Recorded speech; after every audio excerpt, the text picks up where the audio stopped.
Hola, ¿qué tal, amigos? Este es el podcast de La Última Butaca a la Izquierda.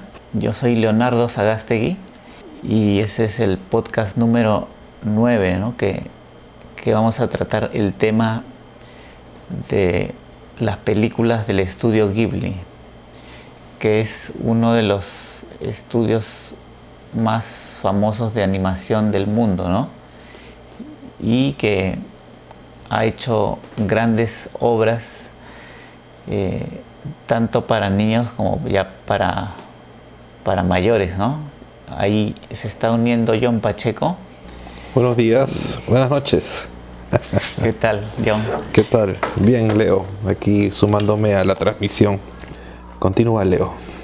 Sí, comentaba que vamos a conversar sobre algunas películas del estudio Ghibli que hemos seleccionado y así es. Y daría hasta para otro programa, ¿no? Porque son tan buenas las películas que nos hemos quedado cortos porque tratamos de hablar solo de 5 películas cada programa y hemos visto que se pueden hablar de muchas más, ¿no? Pero ahora vamos a centrarnos en 5 que nos han gustado y hemos querido analizar, ¿no? en este programa. Vamos a comenzar como siempre en orden cronológico y acá hay como una especie de empate porque las 2 primeras películas que vamos a conversar se hicieron en el mismo año, en el año 88, 1988, y las hicieron a la par, ¿no? Y las lanzaron casi en las mismas fechas de estreno, ¿no? Pero vamos a conversar primero de la película de Hayao Miyazaki, que es Mi vecino Totoro, que es una película que está ambientada en los años 50, ¿no? Y es una película bien para público infantil y adulto, pero los niños han sabido identificarse con los personajes de esta película, tanto así que el personaje principal, que es Totoro, ha sido tomado como símbolo del estudio, ¿no? Y se ha hecho una serie de merchandising y varias cosas que tienen a este muñeco como símbolo del estudio, ¿no? ¿Y qué te pareció a ti esta primera película, John, de Mi vecino Totoro? Fue la película que más me gustó y que refleja... hay mucho de Alicia en el País de las Maravillas en esta película. La presencia del árbol donde se introduce esta niña, la aparición del gato bus, ¿no? Que recoge precisamente a Totoro. Y si bien, como tú lo has dicho, que es una película para niños y también para adultos, la película está dividida en 3 partes. La primera tiene reminiscencias al cine de Ozu, ¿no? No sé si lo habrás notado, de Yasuhiro Ozu, con estas tomas largas, panorámicas, que invita a la contemplación, donde vemos cómo el viento arrecia sobre los campos de trigo y se mecen tenuemente los maizales y el trigo. Entonces pudiera en un primer momento ser el común de la gente lanzar un bostezo, pero luego ya la película entra en un caudal y un frenesí que llega a un final estremecedor, que no pensaba en ese final. Luego quiero ahondar en este final, pero ¿qué más podemos decir de esta película? Que para mí es la mejor película del estudio Ghibli. Bueno, como mencionas, la película aparentemente es una sucesión de hechos y al inicio el espectador como que no sabe hacia dónde se dirige, ¿no? No sabemos por es que continúa la película, sino que es una serie de pequeños acontecimientos y que juntos se van armando toda la historia, ¿no? Desde la llegada de los protagonistas a este pueblo donde se han trasladado, y le empiezan a suceder una serie de cosas entre comillas extrañas a las niñas. Y empiezan ellas digamos son el centro, ¿no? de atención, y son la parte lúdica y la parte fantasiosa, ¿no? de la película, porque solo ellas pueden ver a estos como espíritus que habitan la casa, y también a los espíritus de Totoro, ¿no? Que son el más grande, el mediano y el pequeñito, ¿no? Y eso hace que a pesar de que no sabemos hacia dónde se dirige la historia, nos interesa saber qué es lo que le sucede a las niñas, ¿no? ¿Qué te pareció a ti ese aspecto? Has tocado un tema que también quería mencionar, en el sentido de que tú dijiste al inicio de esta exposición de que esta película está dirigido para un público infantil y también para un público adulto. Y aquí yo quiero detenerme porque esta obra de arte que hizo el estudio Ghibli, al igual cuando nosotros, por ejemplo, los adultos o las personas de a pie se acercan a una obra de arte, a una exposición, y pueden pueden interpretar los trazos de la pintura al gusto o en base al conocimiento que nosotros tenemos del mundo, podemos interpretarlo de una forma, cosa que el vecino de al lado, el otro ciudadano, lo puede interpretar de otra forma. Cuando vemos esta película, Mi vecino Totoro, del estudio Ghibli, muy al margen de las teorías conspiranoicas que han surgido por esta película, no sé si habrás tenido tiempo de leerlo, donde dice lo que se esconde detrás de esta película. Muy al margen de esto, cuando yo veo esta película,